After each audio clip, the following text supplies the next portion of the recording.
Kolegos, kodėl mums rūpi spaudos laisvė Kenijoje? Kodėl Europos parlamentas svarsto šį klausimą skubos tvarka, kaip žmogaus teisių pažeidimo atvejį? Pirmiausiai todėl, kad žodžio laisvė yra pagrindinė žmogaus teisė, kaip nurodyta Visuotinės žmogaus teisių deklaracijos 19 straipsnyje. Deklaracijos, kurios signatarė yra ir Kenija.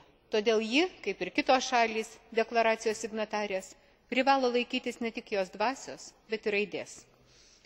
Vos prieš metus po prezidento rinkimų Kenijoje vykę demonstracijos, vėliau peraugę į riaušes ir etninius konfliktus, kai buvo nužudyta daugiau kaip 1000 žmonių, o 10 tūkstančių liko be pastogės, yra svariausias argumentas neleisti pasikartoti panašiems įvykiams. Todėl Kenijos vyriausybė ir prezidentas turėtų veikti išvien ir gerbti savo pačių įsipareigojimus, gerbti spaudos laisvę, žodžių ir susirinkimų laisvės, o taip pat, kas ypatingai svarbu, kovoti su nebaudžiamumu, patraukti atsakomybėn tuos, kurie atsakingi už prieš metus vykusias riaušes. Ačiū. Merci, M. Matsakis.